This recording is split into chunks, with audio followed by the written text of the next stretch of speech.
part of it. Was that awkward that I just No. pet your head? No, actually, I would like to subscribe to more to that. Is that a wig? No. Okay, Thank you I'm for just- asking. I just bought it. You bought it like that? No, I just honestly haven't washed it since the Lord's Day, which was Sunday. Oh. Yeah, you're not supposed to do a lot on Sundays. I've actually looked into that. Okay. Like, keep the Sabbath day holy. It's one of God's commandments. Oh, that's why in the South you can't go drinking? Yeah, you can't. Well, you're not supposed to do a lot on Sunday. You're like, you're not supposed to drink. Well, yeah, definitely not drinking on rules. Sunday. Hey, what's up, you guys? My name is Christo Giannopoulos. Welcome back to The Christo Show, my faith-based podcast. I am so excited because I have my first guest and a very special guest. She's one of my best friends in the entire world. Her name is Darian Arruda. Hello. Hi, Podians. What's going on? How are you? I'm doing amazing. How about yourself? I'm doing good. I'm excited to tackle this subject. We are dissecting the New Age movement today. If you guys are new here, please be sure to like and subscribe to the channel. Something will pop up right down here. And also follow the show on Instagram. Darian actually did a little photo shoot with me. Thank you, Darian. Thank you. And we got some photos up there for the first set of content rolling out on there. So let's get into it today. What's going on? How you doing? Doing amazing. Happy to be here. Really excited. Me Very happy for you and your new podcast journey. Thank you. I appreciate it. Actually, the first two episodes, I think were a little like heavier. We talked about this a little bit. And I think the last episode I put out is getting a lot of backlash. Like I anticipated it would get a lot of backlash. But something that has brought me so much peace is actually a scripture, and it's John 15:18. And it says, "If the world hates you, remember it hated me first." That's so powerful to me because Jesus was the only perfect person to ever walk the earth. He lived a sinless life, and everybody, I won't say everybody, but a lot of people still hated Jesus. So it just goes to show you, like, you can do everything right in your mind, speak your truth, and people will still always find something to hate on you about. Yeah, that's probably where like you can't please everyone came from. Yeah, actually, like a lot of things that I've read in scripture, I realize are things that like we say today without even, recognizing that. It's crazy. So do you remember the first time we met? Yeah, I do. I put it back to our photography class in high school. Yeah. I always like knew about you. Yeah. But What did you know about me? I just like knew you Anything? existed. Okay. You know, I was like just there. I saw you. You were very funny. Like I remember Yeah. you being like kind of somebody who would always make somebody laugh. And I always pictured you as like in the popular crowd. I don't know if you felt that way during your high school experience, but was my perspective. But the first time we had like an actual conversation must have been like my freshman year. You're a year older than me, right? Yeah. I graduated a year after you. Before? I'm 1996. I'm 30. I'm 28. I'm 29, actually. So you're older than me. I am older than you by a year. Whoa. Yeah. Do you have a walker around? I have a Do cane. you need me to get you a cane? That's dramatic. Oh my gosh. Yeah. So I think you were in a class ahead of me.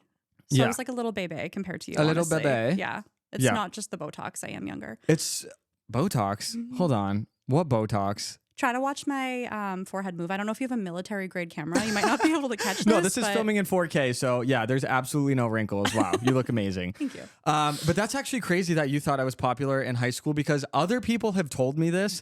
And I don't know. Well, first of all, I know that I used comedy a lot in my life to mask a lot of pain. And comedy was always just my default. Like I figure I was always a people pleaser. I've grown out of that completely, obviously now. Like it's very hard to not care what people think of you. Yes. So to the outside world, I was weird. Like nobody liked me. I had very few friends. I felt like I was part of like the outcast crowd. I was acquaintances with everybody. And this is kind of how it's been my whole life. But I didn't have a lot of solid friendships or connections that like knew me for me, like the way we know each other now. Yeah. And even today, like, again, I'm acquaintances with a lot of people, I would say, but my inner circle is very small. You're only one of very few people who know like a lot of things about me. Yeah, I feel the same. And I think it's so watching your episode back, because I didn't know you were going through that at the time that I knew you. Yeah. And I so wish that we connected back then, because I was also going through an incredibly hard time. But it's just so funny how the world works and how we kind of reconnected 2 years ago when we were both somewhat past a lot of those things that we endured Yeah. during the time that we knew each other. Exactly. It's so strange because you just hit me up out of the blue one day. I'm like at work, I think, and I hear like a bing bing, and I'm like, oh, who is it? I look and it's like Darian Arruda, and I'm like, or did it still say Darian Dennis? I was still Darian Dennis. Holy at that point moly, in time. that's wild. You weren't even married yet. I Yeah. ended up going to your wedding. Yeah. Oh my gosh. So our connection, first off, is one of those connections in life where like 50 years could have gone by and we pick up like we did the last time. In our friendship, I feel like was not forced at all. No. Like when we first reconnected, I felt like we clicked and we actually had a lot of things in common at the time. So you actually messaged me to set me up on a date with this guy that you work with. And I was like, so this was like 2 years ago. And at that point I was like, oh, like I still had all those feelings I was feeling about like my last video. And I was like, all right, let me give it a shot. That was actually the last date I had gone on. So it's been 2 years since I've dated and we hit it off. You wanted to talk about like what that was like for you? Yeah, I was like a little nervous to like kind of play matchmaker for a second, but I think it was worth it because even though that connection didn't necessarily take off, we did. Right. And like that was obviously meant to happen. So super excited for that. Where do we go from that? Where do we go? Where do we go from My here? AI just timed out. I don't know what just happened. Hold on. Let's reboot that AI real quick. No, actually, this is great because this is our first time actually filming this. Well, this is the second time we filmed this, I should say. We sat down, I say yesterday, but Darian says it was 4 days ago. I guess I black out in everything I do. But we sat down to film this and we both blacked out. I was like, you were my first guest. We felt like we talked for 2 minutes and it was like an hour and a half. I have no idea what we talked about. Like the setup wasn't like as honed in as it is now.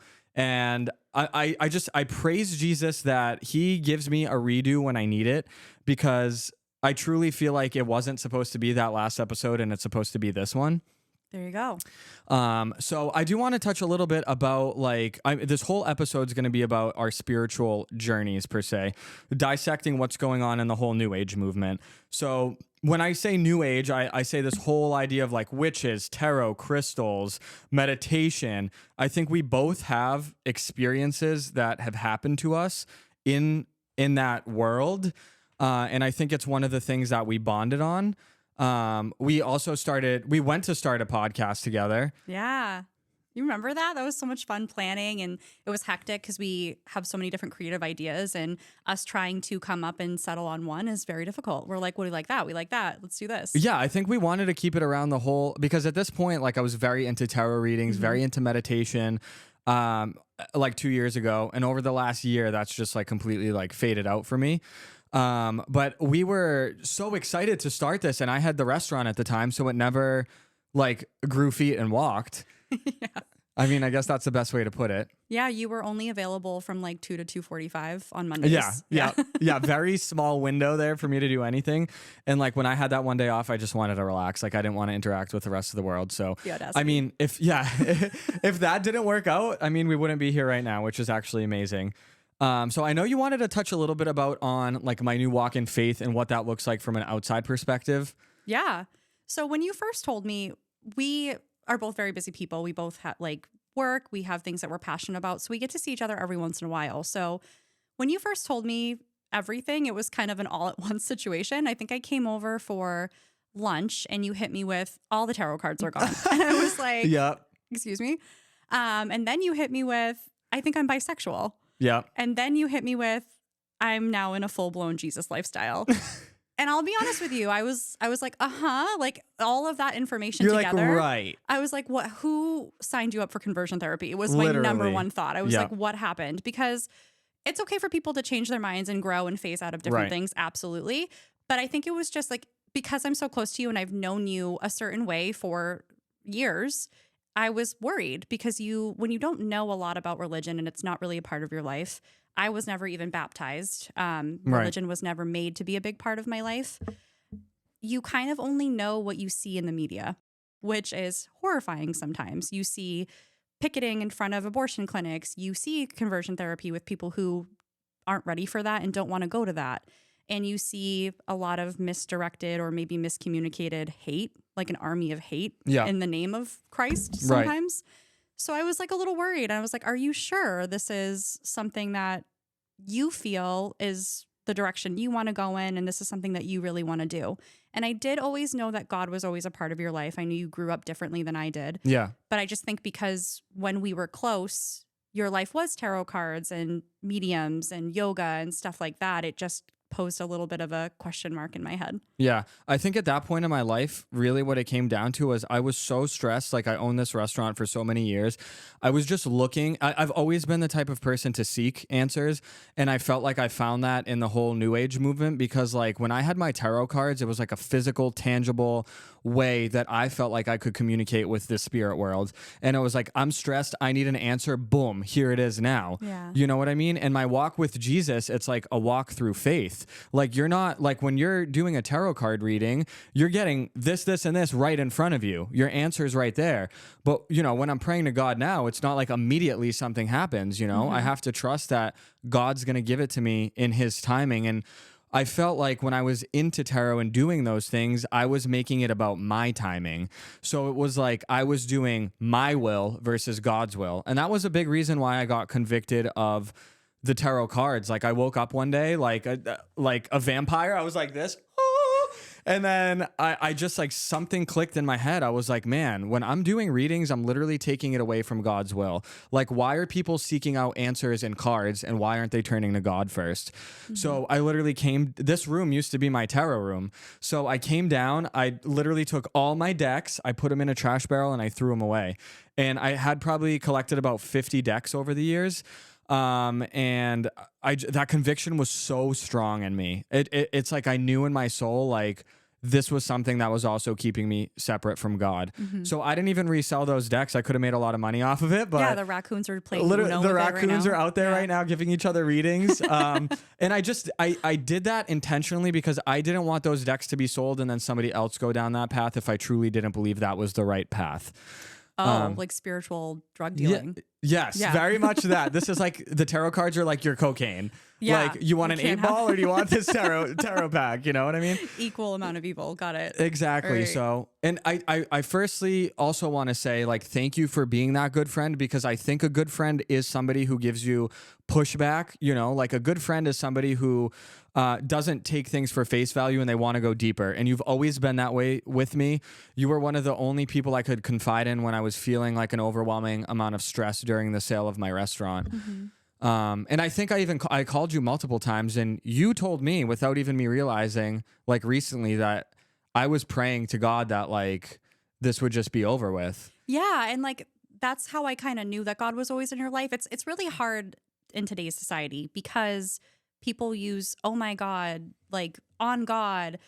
They use God so much, whether they actually follow God or not. So it's almost just like an adjective at this point. God has become like a noun, person, place, or thing. It's so weird. And, you know, you always were very much about the universe during that time. But when you were really stressed and like moments of actually needing support or guidance, you would use the word God. And if I think back to it, every single time I would beg you for a tarot card reading, it would take so much of your soul. Yes. Okay. So a huge part of the whole tarot thing is like, I truly believe now that it is like a foothold for spiritual activity in your life, demonic, negative entities. But when I used to give tarot readings, I would be completely drained.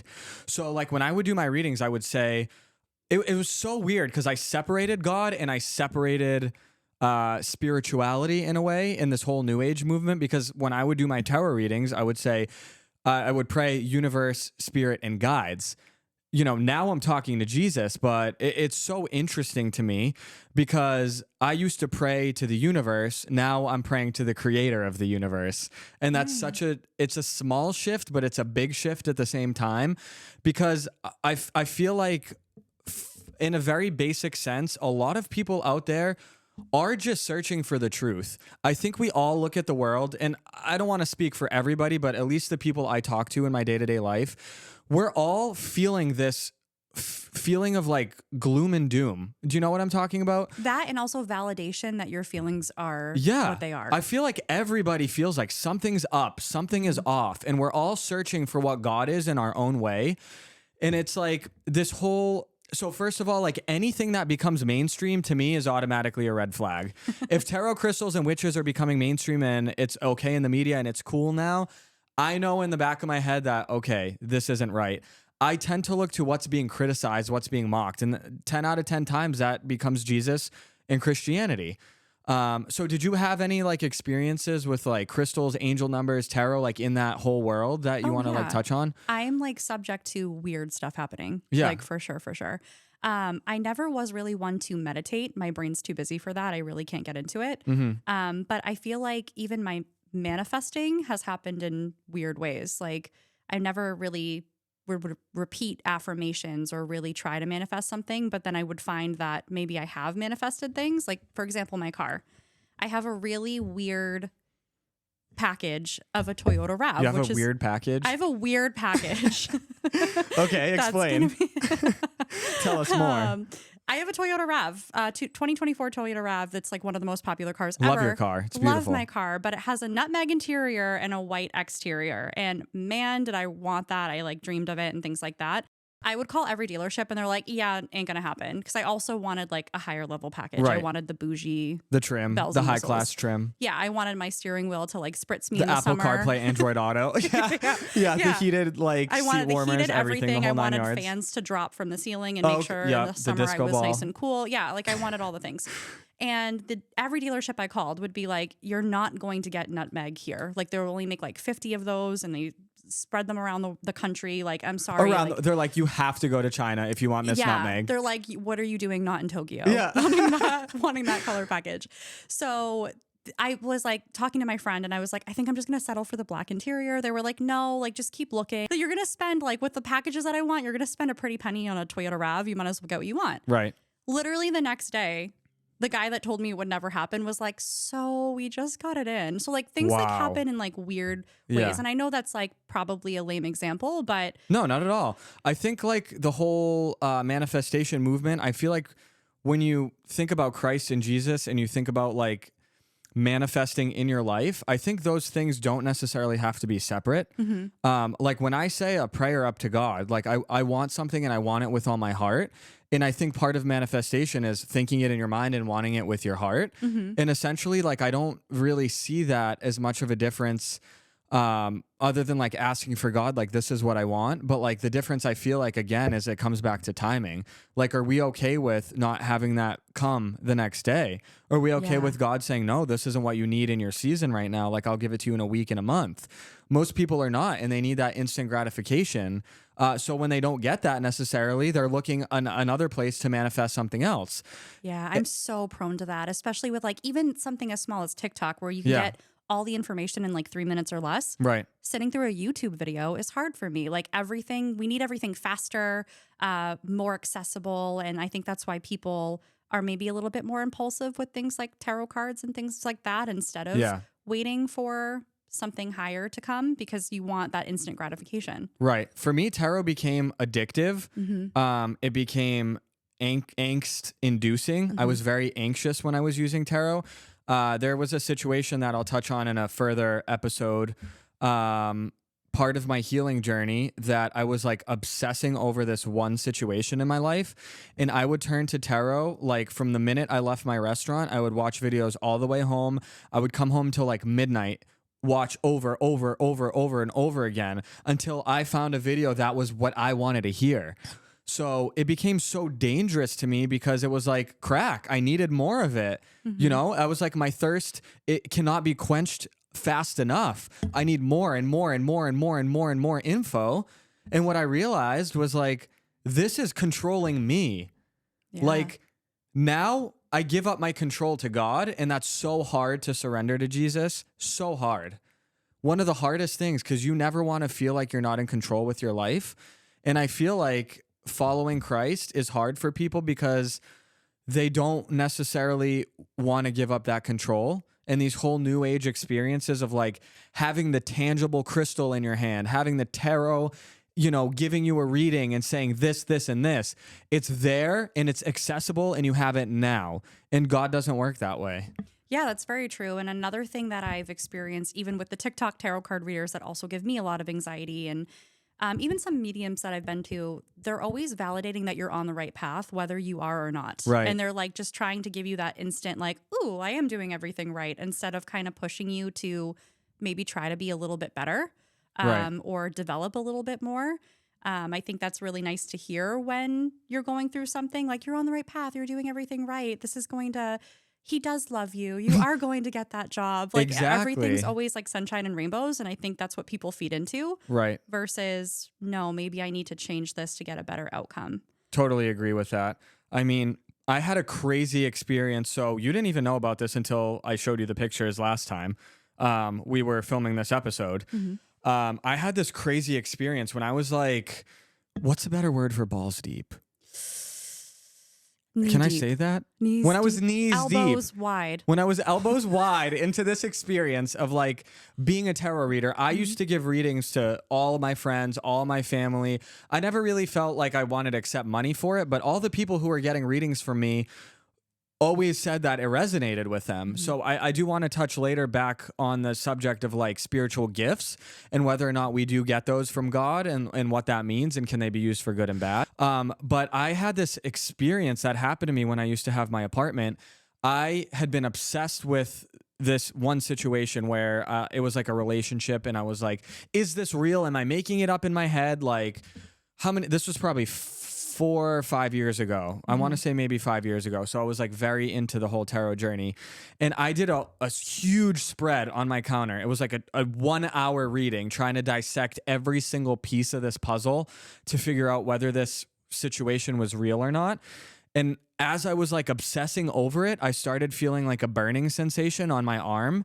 And you would not believe this if I didn't have picture proof, and I'm going to insert it here. So if you guys are listening on like Spotify, Apple Podcasts, hop over to YouTube to check out these pictures because it's insane and it's mind-blowing. When I tell you I had a burning on my arm and I looked down on my arm and there was literally a cross engraved on my forearm, Darian, I shit my pants. Yeah, it's wild. And I also did a check for those of you who might be skeptical, and the cross is not there anymore. Yeah, you fact check it. I have no marks on my hand. This cross was literally indescribable. I took a picture immediately.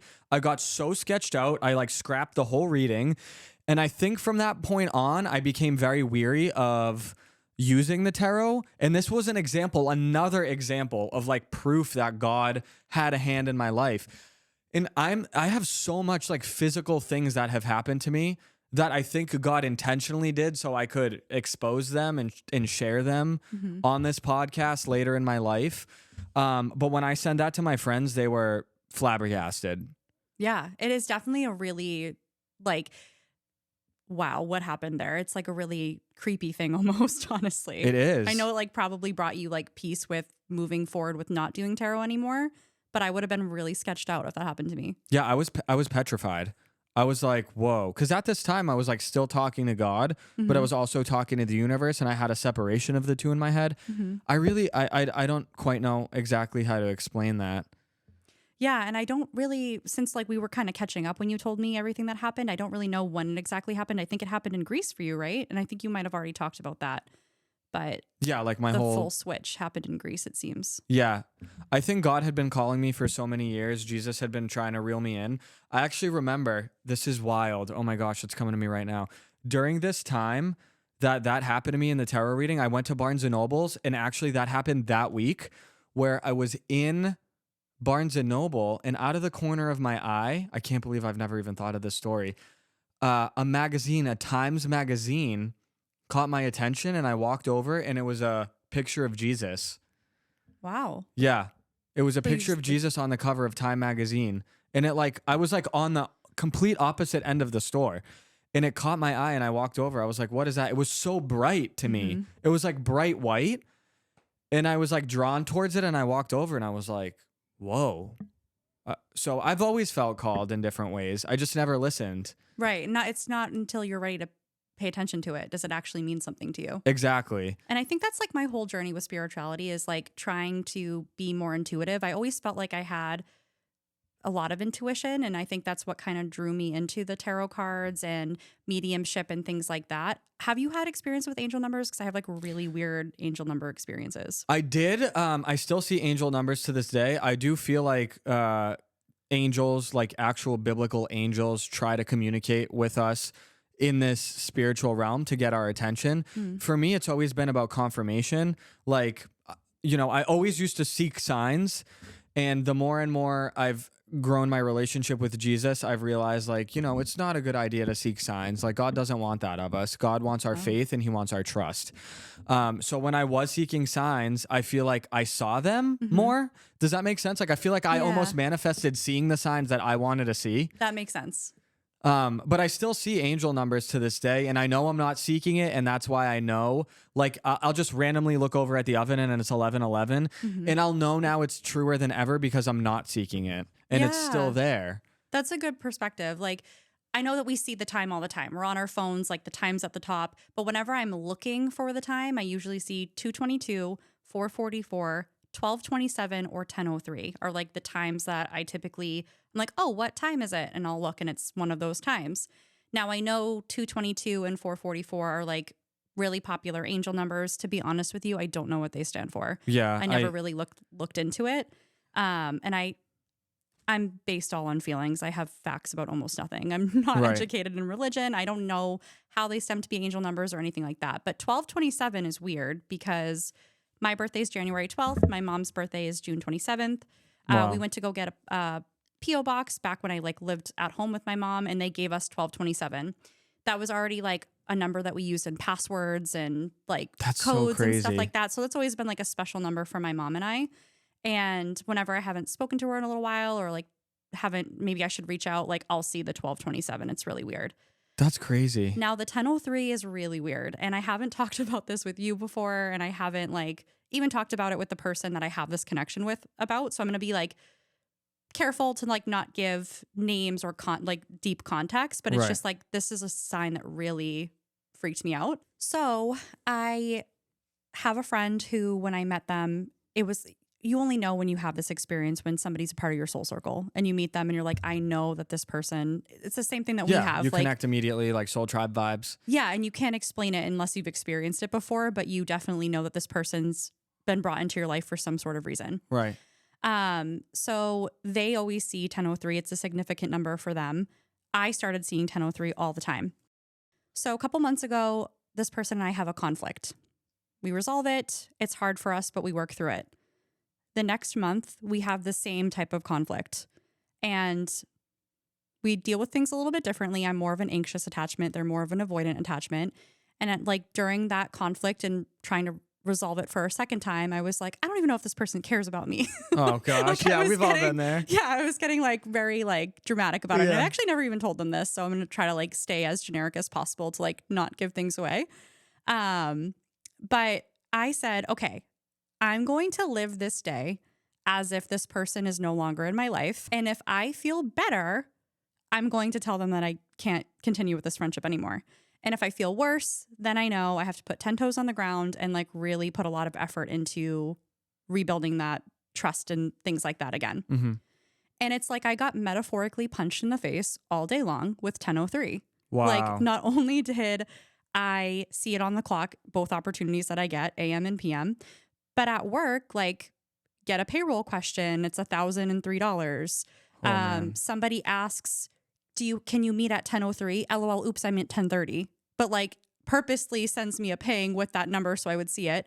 Somebody's like, hey, can you add these things for me? I'm trying to figure this out. Added, of course, it's 10:03. My friend texts me, hey, are you on town on October 3rd? There's a concert in town. Oh my God, I literally start like hyperventilating. It was like the universe was like, how dare you think of removing this person from your life? I'm going to make sure that you can't forget them.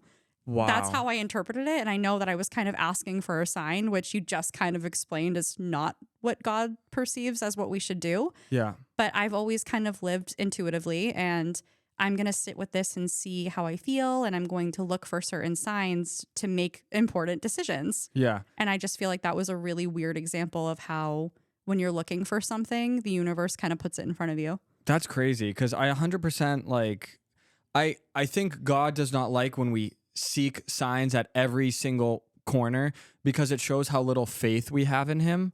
So like when you put your faith in God, you have to say, you know what? I'm getting into something I've never done before. I have to have some sort of trust. Mm-hmm. You know, I have to have some sort of faith that he's going to deliver me. If it's right for me, it's right for me. If it's not, it's not. And God actually talks about this in a couple verses.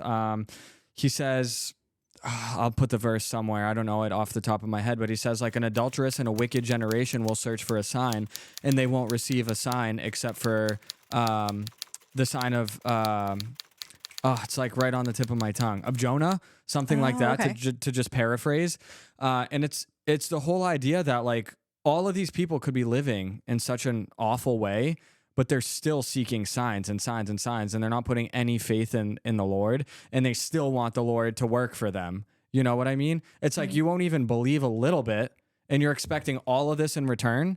It doesn't make sense. You know what I mean? But I think the situation you're describing is like synchronicity.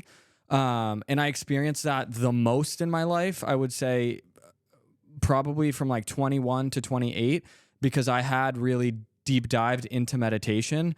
I had a blowout with my brother at the first restaurant we opened, and that pushed me into a lot of self-reflection and inner work. I had no idea what meditation was. But me turning inward and me really focusing on myself changed my whole reality. Like I always used to tell people like meditate 5 minutes a day. It's going to change your whole world. And I don't necessarily know if I prescribe to that anymore, because I was doing it in times of extreme stress.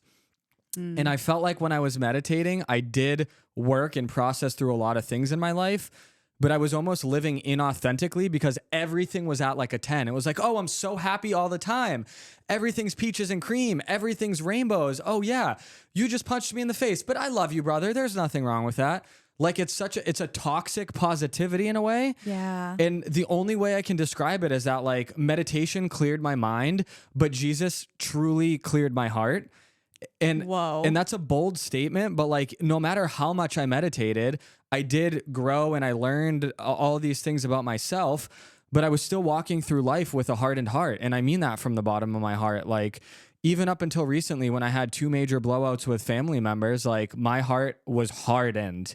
Yeah. And it wasn't until I actually started my walk with Christ and Jesus that I learned like, we need to have forgiveness for others. Give us this day our daily bread, and forgive us our trespasses as we forgive those who trespassed against us. And it's so interesting because in Peter 5:8-9, Jesus says, be sober-minded, be watchful. Your adversary, the devil, prowls around like a roaring lion, seeking someone to devour. Resist him, firm in your faith, knowing that the same kinds of suffering are being experienced by your brotherhood throughout the world. So God knows we're all suffering in our own way. Right. God knows that, you know, our neighbor is going to have the same issues that we do, but he's calling us to be sober-minded. And I think sober-minded means neutral. It doesn't mean having an excess of like, oh, everything's perfect, everything's great, nothing can ever go wrong, everything's positive. But it doesn't mean like I'm angry all the time, I'm depressed, the world hates me. It's being somewhere in the middle. It's sober-minded as like being level-headed. Yeah, and seeing things with all clarity. I think a lot of the times our egos get in the way of like being shameful, being embarrassed about certain things get in the way of being able to deal with things appropriately. Agreed. That like reading that to me was like so eye-opening, because it's a call on, you know, how we should approach situations. Not every situation is going to go our way. Mm-hmm. And I think it's important, like in our walk in faith, to trust that what's not meant for us will leave, and, you know, and what is meant for us, like we'll grow through it and it will stick around. In this season of my life, I already know, and I've seen that like, you know, certain people might want to distance themselves from me just for seeking my faith in Jesus. And I put all of my faith in Jesus. Like you, for example, you might not understand it. You might not agree with it, but you're still like, I want to dissect it with you. I want to understand. And that is like what a best friend does. You know, they might not agree with you, but they want to be there for you, and they want, you know, your perspective on things. And just going back to what you said, I feel like we did meet each other at the time in our lives that we did need it. Yeah. Because some of the friends that I thought that I would have to lean on, I don't necessarily have right now, but I have you to lean on, and I love you for that. Like you've been such a rock for me through this, and you've always been encouraging, and I can't thank you enough. I love you so much, and I'm so proud of you, especially from that last episode, I think, from when this is getting posted. Yeah. I know that was a really hard one for you, and I know you're getting a lot of mixed feelings from the public on that, and I think that was very brave for you to put something like that out there. And I'm here to support you. There's plenty of people to support you in your journey of what's actually going to make you happy. It's not about what lifestyle you live to love you. It's just about loving who you are as a person. So I'm definitely here for it. Whatever journey you want to take me along with, I'm here for it. Thank you. I appreciate that. You know what that's called? That's a real one. That's a real one. That's a real one right there. I've Wig been and all. Yeah. Chris always Extensions thinks and my all. hair is a wig. This actually grows out of my head, although I have bleached the absolute crap out of it. I mean, it looks great. It looks healthy. Thank you. I mean, yeah. Thank you. Yeah, I can't thank you enough for the support again. I do just want to touch back on the whole meditation topic, and that I had a crazy experience as well. This was around the time actually I was meditating regularly after that whole blowout. I was meditating. I started 5 minutes, 10 minutes, 30 minutes, an hour. I was meditating for over an hour a day. Yikes, that's like a nap. Yeah, it was crazy. At this point in my life, I stopped eating red meat. Oh yeah, I remember that. I was like vegetarian/vegan. My whole life was just so different. And I had an experience where I was meditating. I was like working on my chakras and aligning those. And I had this experience where my whole body started vibrating, like from head to toe. My legs started shaking, and you're going to think I'm crazy, but the only way I can describe it felt like my body was being like pulled and stretched and then compressed. And I was so scared. My heart was pounding out of my chest. Like later on, I looked back on this and I found out it could have been a Kundalini awakening, where you like awaken a dormant like energy in your body that we naturally had, but that like through time has been suppressed through just all these things in the world. But in that moment, my whole body was vibrating and I felt like I was going to have a heart attack. So I was trying as hard as I could to keep my eyes closed. I shot my eyes open, Darian, and I shit you not, the whole room turned white.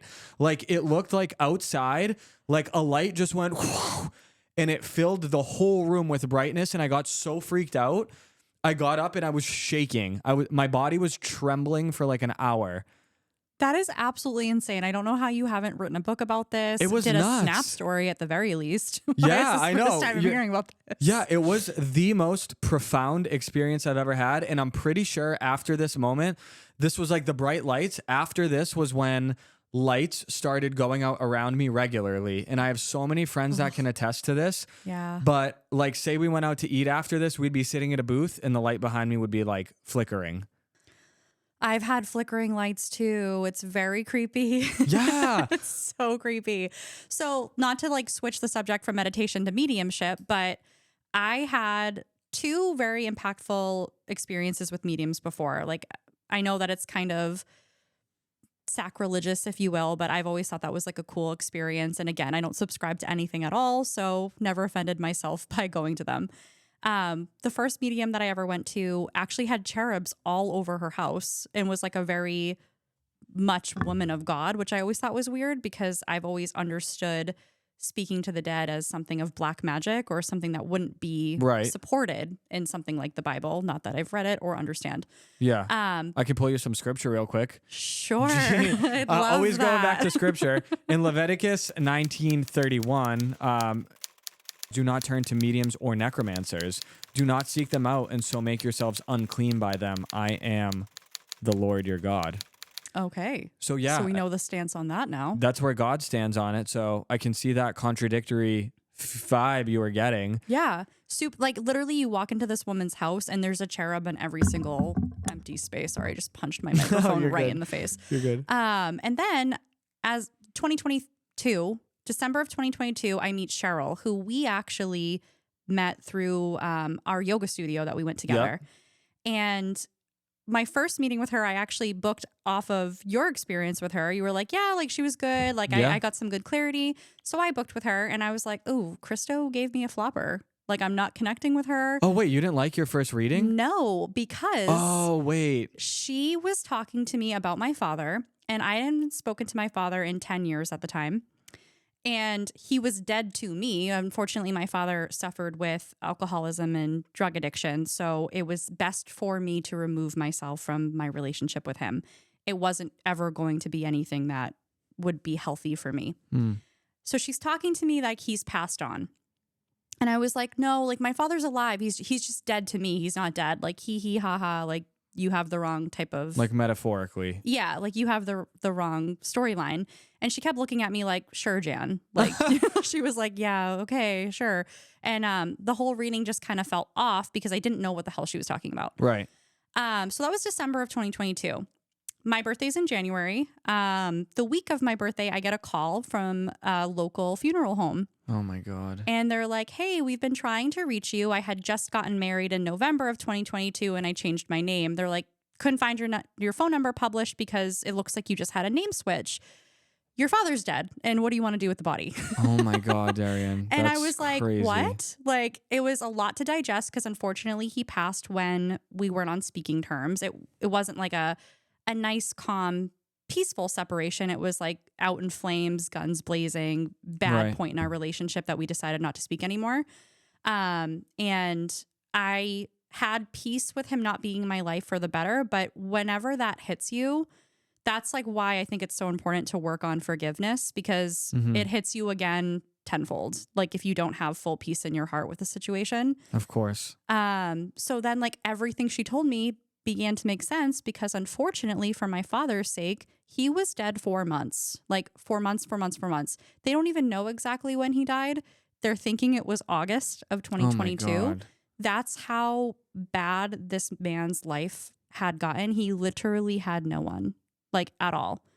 There was a circumstance where, you know, they had like a wellness check at the house and they found that he had been dead for that long. So then I was like, okay, I actually love this medium. Right. Because you were like, first of all, I'm so sorry that happened to you. I know this was actually right around the time I was involved in your life. Yes. Yeah. So my wedding just happened. I think we were like at our peak of reconnecting. Yep. So, I mean, I witnessed this firsthand. The effects that relationship had on you. Yes. Tying back to forgiveness and how you were trying to process that and learning to forgive your father. And then also tying into how this medium told you this and it actually came to pass. It was real. She was talking to, the spirit of your father that had passed. Yeah. So when we ask these questions, like, can these worlds coincide? We know where Jesus stands on it, but we also know that God gives us gifts. And it's like, do we use these gifts? Like, how do we use these gifts? Is it wrong of us for Cheryl, for example, to be able to communicate with, the people that have passed on? And I would argue that her doing that almost was healing to you. That played into your healing. So much peace and so much validation. Right. And then she also helped me kind of understand, of course, from her perspective, because you and I don't actually know because we're not passed on. We don't know what happens once we leave this earth in our bodies right now. But gave me so much peace of how things happen after that and so much more understanding that deepened my spirituality. What's a medium's take on the afterlife? So she believes that we're a soul in a human body and she believes we're going to be going up to Jesus. Yeah, she's actually a woman of God. Like she always references God in her readings.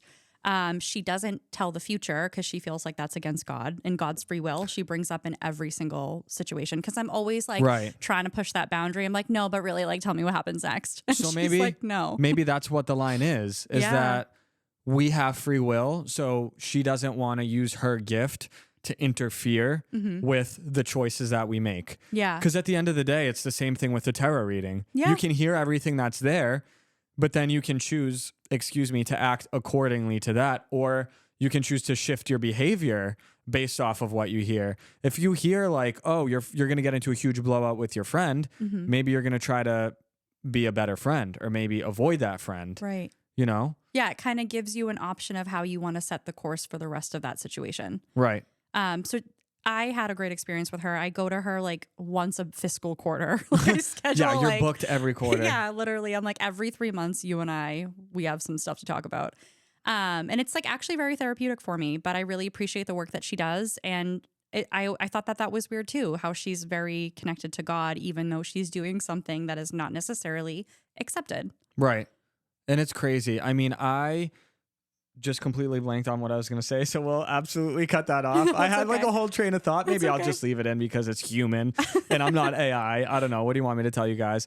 I wanted to touch on the story that happened to my mom in the medium. Yes. So first of all, I think that all these things in a way are interconnected, but Satan does a really good job at having us be so close to the truth, but not it being the truth, that it separates us from God. So for me, this whole spiritual and new age movement was my stepping stone to find Jesus. But taking a step back with that, my mom did go to a medium. It was called a soiree. So Ooh, yeah, so fancy. It was a group of, I think, like 15 women from town who got together, and they had one of the most renowned mediums in the area come and do readings for them. So this guy picks out my mom in the group first, and she's like, your father was abusive towards you. He was an alcoholic. He told her the specific beer my grandfather used to drink, which was Miller Lite. He was so spot on. But when my mom was telling me the story back about what he said to her, he told my mom that my grandfather's soul actually descended because he was like not a good person. Like my grandfather had a lot going on. He was an alcoholic, abusive, just not an overall great guy. Towards his later years, he started to realize, and he was a man of God. Both of my grandparents were. But the medium told my mom that my grandfather's soul descended because he had to do soul work. So I don't know if this idea of like our souls descending in consciousness, like to do this work before we go back up with our creator, is that hell? I mean, we know biblically, like hell is a separation from God. So like, is descending as our soul? And I don't know the answer, and I don't know if you do, but I'm just asking like your take on this. Like, do you think that's what it could be? It's possible. I'm trying to remember because I went to a lot of her like a soul's journeys classes and things like that. And since I meet with her so frequently, she does tell me what she believes to be true based off of what she hears. But I don't want to put like any words in her mouth. So from what I understand, we do reincarnate until we are ready for, what is that? When God opens the door to heaven, because that hasn't happened yet, right? Oh, wait, this is wild. So she thinks God. So this is what I think. Yeah. Because I don't know anything about religion. So I'm going to need you to help me tell this story. This is what I know. Like when our souls leave our body, it says to be absent of the body is to be present with the Lord. Yes. So the Bible says that. So when we're not in our physical body, we're with the Lord. But you're saying that until judgment day comes, God says, okay, you could do this, this, and this. Oh my God, wait, did we just break the code? So she describes that when you pass on, you get an opportunity to review your life. Like a review, and with all clarity. Like no emotions attached to it. And like you kind of decide, do you want to work, grow, and stretch your soul? Or are you going to be stuck in a loop of darkness as something that she... That sounds like hell. Right? That's something that she... vaguely, my dad didn't make it into there, and even though he did terrible things, he is actually able to stretch, grow, and work on his soul, which cool. And she says that we reincarnate around something like every 100 years or something like that, so we'll never meet that same soul again until our soul's also reincarnated. Okay, it's like really weird. Like, so we're all reincarnating and trying to grow our soul as much as we can for Judgment Day, right? But some souls choose not to do that, and they get stuck in the loop of darkness. I have so many thoughts right now. Yeah. First of all, are we Adam and Eve? Me and you? No. Well, yes and no. But are we as humanity seeking so much knowledge and so much truth that it's almost burdening us just like Adam and Eve did? Like God commanded them not to eat from that tree of knowledge, and they had such a curiosity, and Eve did eat from the tree. Like, are we at that point again where like no amount of knowledge that we can learn is sufficient enough for us to just have our faith in Christ? Or what, like, will it ever be enough? I know that's like a tangent. It's really hard to say, because if you think about it, like we are meant to be curious and we're meant to do that stuff, because think of like the coolest, most high piece technology that you know, like your favorite like whether it's AI, whether it's those robots, like the coolest thing that you're like, wow, that is so advanced. I can't believe how cool that is. We thought of that and we created that. So obviously we need some mental complexity and curiosity to be able to do the things that we're doing, whether it's helping us or hurting us in society. I don't know. I would argue those things that, you know, the new things like AI, et cetera, are pulling us away from our divine nature as human beings. It's almost that transhumanism like idea where we become part machine, part human, and that's not really who we were intended to be, you know? Yeah, but if you just think about how amazing that is that we made something like that. Like think Right. about even the function of engineering. Right. And how people are able to be like, this is going to make people's lives easier, or Yeah. this is what the world needs to advance in a certain way. Like we are the coolest piece of technology to ever exist. Whoa. We seriously are. That's like, wild. We have created everything that we use today. Right. So And I we think, needed that. Exactly. And I think piggybacking off of that, some people might look at what we've done and they might look at the world and be so dissatisfied with it, but they blame God for that. And I think it's really important to note that God gave us free will. So that means God gave us the choice to make AI, the choice to make robots, the choice to do all these things. And I find a lot of times people not having that close relationship with God is they hate him for a lot of the things that are happening in the world. Or to them. Or to them in particular. Yeah, good point. And they don't realize that a lot of the things that are happening are man's choices. And these are not the choices that God would have for us. That's why he does lay everything out in the Bible. So he gives us an idea of how he wants us to live, and then we have the choice whether or not we want to follow that, you know? So I think when people get angry at God, or question their faith. they question their faith, and God says, no, you need to walk through me with faith. Yeah, these things are going to happen to you, but they're not necessarily what I wanted to happen to you. You know, my brother could walk in from his job right now, come and slap you in the face just out of the blue. God didn't do that. Meech That's his did. free will. Meech did. Calling you out, Meech. But do you know what I mean? So Yeah.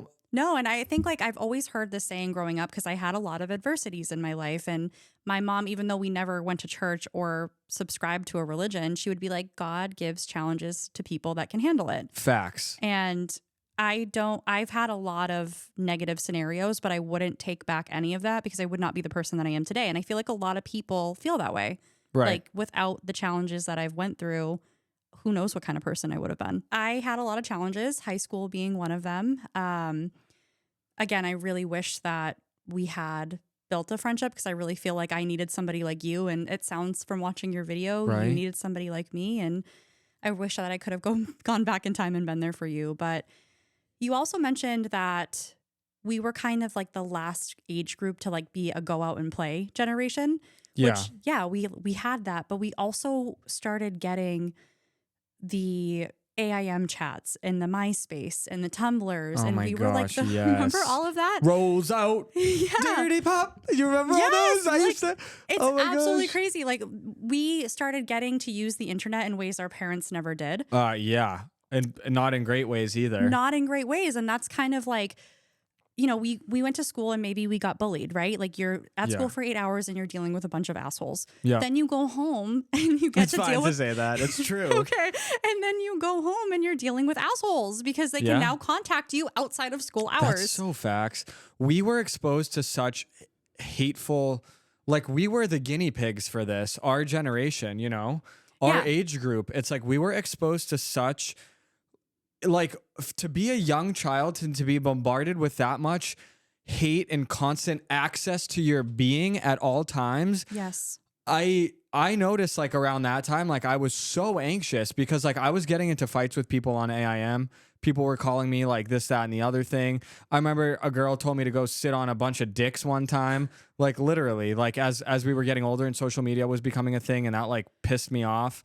Like Yeah. people were ruthless. Absolutely. And I know people younger than us are probably like, yeah, whatever, I've transcended past that because it's their everyday life tenfold now. They have even more things to worry about and more ways to connect with each other.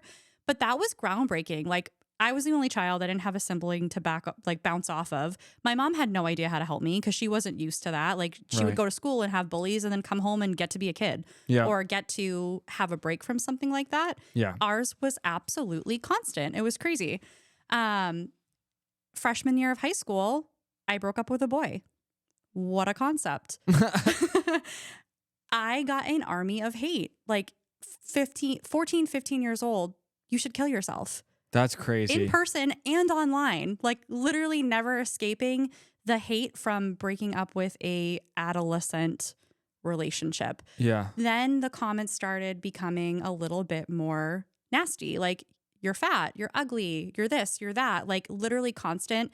And I think this is why it was so hard growing up as a young person, Mm-hmm. let alone female, when we also have a whole media to compare ourselves to. But that's, I think the internet at that time, when we were all kind of experiencing it for the first time, really set me up to have a negative relationship with food, a negative relationship with how I view myself. And at that point in time, I wish I had something to kind of bring me back to positivity. Comfort you. Yeah, whether it had ever been faith, I don't know. I was going to ask you, did you ever in those moments where you felt like you were at your lowest turn to God or turn to anything to like give me an answer, give me comfort, give me something? Actually, it never made me turn to God, but I had an experience with God. Stop. Yeah. And you know the story, but I don't think I've ever told you this part. Yeah, yeah. So unfortunately, my sophomore year of high school, I got myself into a little bit of trouble. I was a little feral at this point. I was a feral child. Little feral. I was out with some friends and I got myself into a situation where I was drinking excessively. Definitely looking back, I 110% got alcohol poisoning. Like, Jeez. should have gone to the hospital. You didn't go to the hospital? No. Okay, that I didn't know. No. I thought you did go to the hospital. No, it was absolutely insane. Like, that's kind of how, especially like, okay, sophomore year, what are you, 15, 16, maybe 17? Yeah, we were way too young to be getting that. Way too young to be doing Crazy. that. Everybody's scared of getting in trouble. So I think my friends at the time did the best to take care of me, but they should have called the ambulance. Yeah, you should have been brought to the hospital. You could have died. Yes. That's crazy. I woke up with like a lobster pot full of my own puke beside me.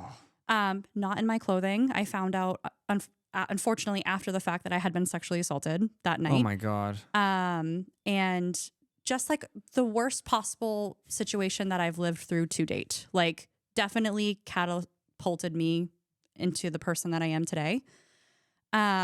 Terrible, terrible, terrible experience. But one of the only things I remember, thank God, I don't remember the abuse and I don't remember the night that I had, although I woke up covered in bruises. Right. And I want to make a side note that people think like you're just going to recall those memories like it's like vivid. When trauma happens to you and when abuse happens to you, and it's similar to what, you know, my story was, like I'm at the point in my life where I'm going to look into this and I actually have something set up where they're going to help me uncover those memories. But your body's defense mechanism is to black out those memories. So you don't, you know, your body can't take it.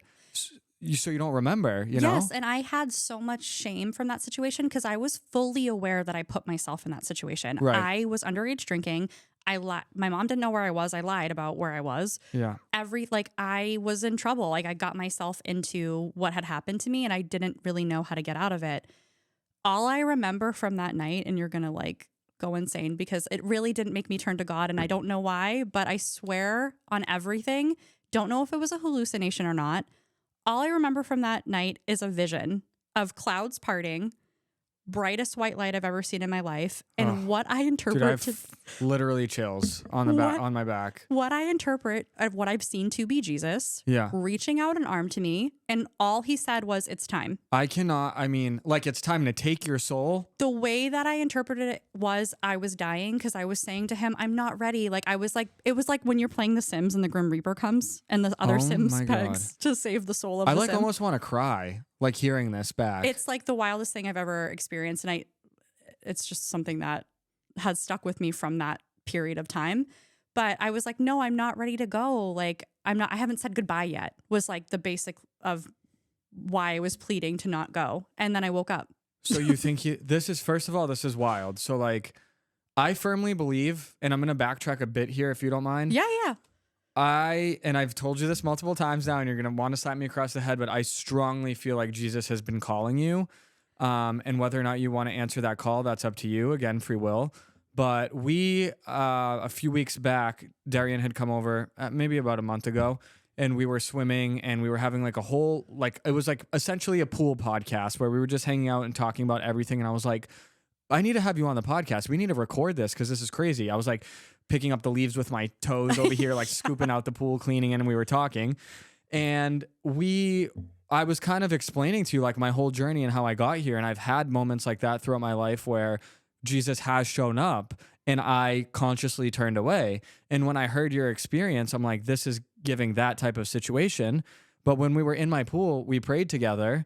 And I don't exactly remember, verbatim what we prayed for, but I said, if you're open to Jesus, I said, will you allow me to pray for you? And you said, yeah. You're like, I'm open to anything. So I just said, God, when the time is right, when you want to reveal yourself in Darian's life, she's maybe going to be seeking you, make yourself known. And I still hold firm to that. When I hear this story, I feel like he's always had a call on your life. And I hope, yeah, I mean, Jesus, if you're listening, I'm really sorry. You're not the first good guy that I've pushed away.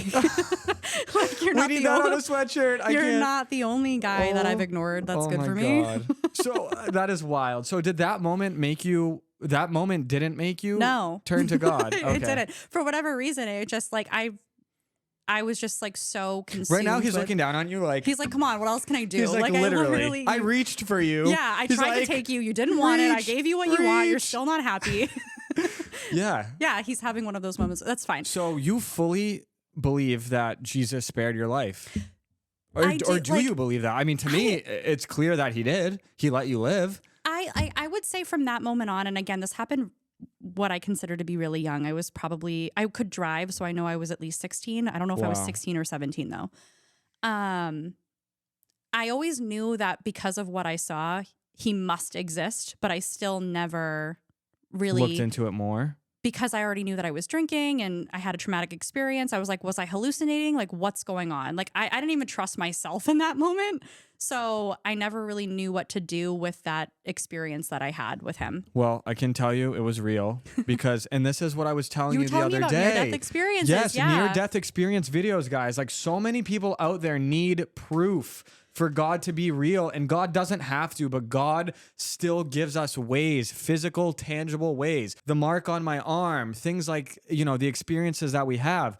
But so many people who have near-death experiences, if you're struggling in your faith and you're like, maybe I'm 50% there, 1 foot in, 1 foot out. Is God real? Is he not? Go look up near-death experience videos on YouTube, and people from all religious backgrounds, I'm talking about Muslim, atheist, agnostic, anything, they have similar experiences where they said, I died, my soul left my body, and it immediately went up, and Jesus was there waiting for me, and it was paradise. It was beautiful.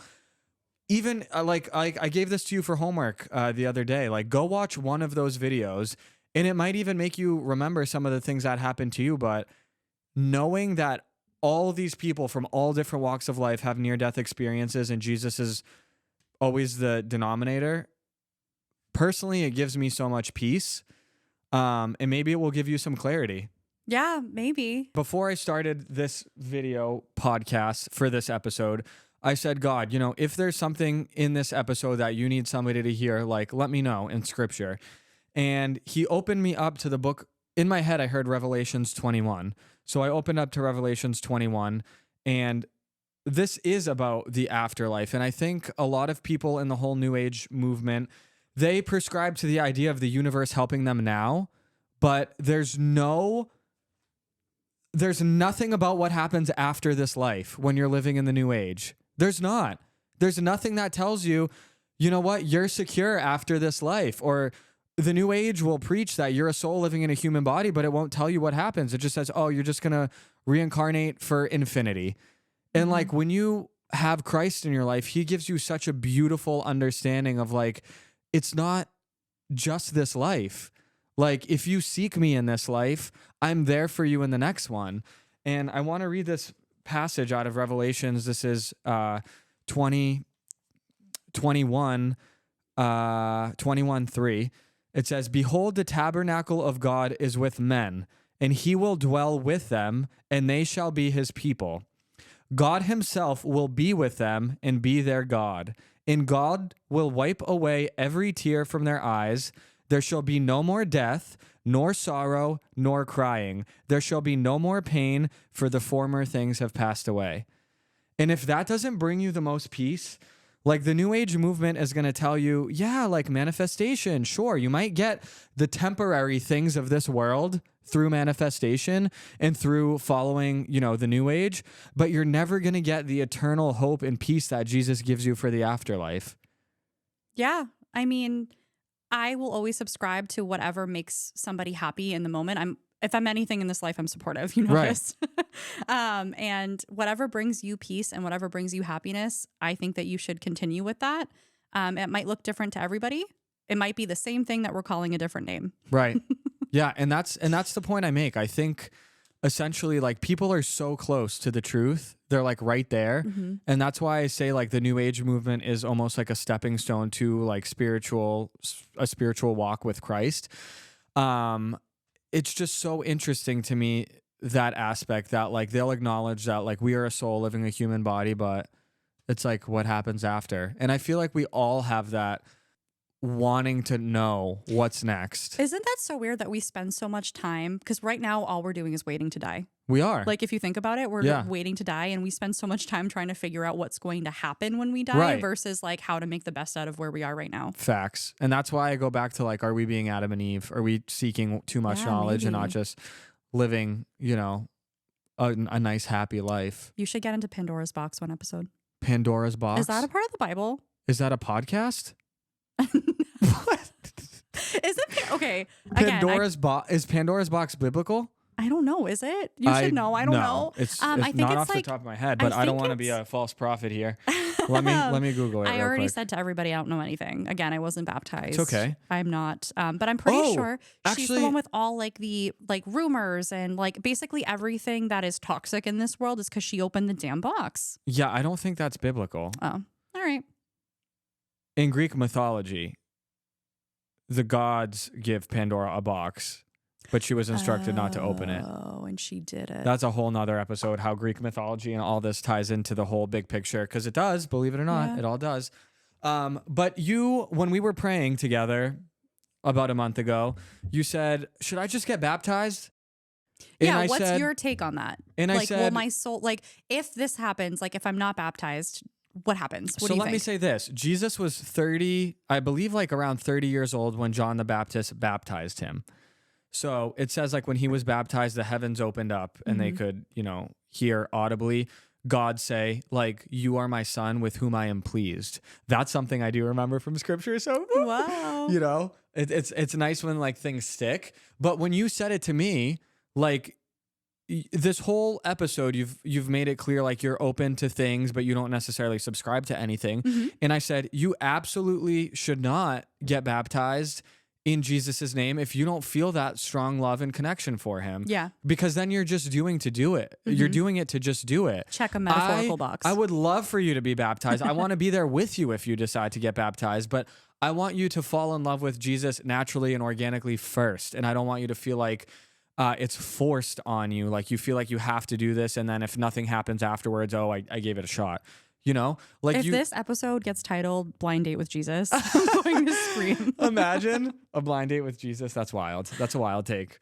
But I mean, if that day comes and you do want to do that, I am right there to support you. But I think, you know, for you, actually, you drove home from my house the other night when we filmed the episode that didn't end up airing.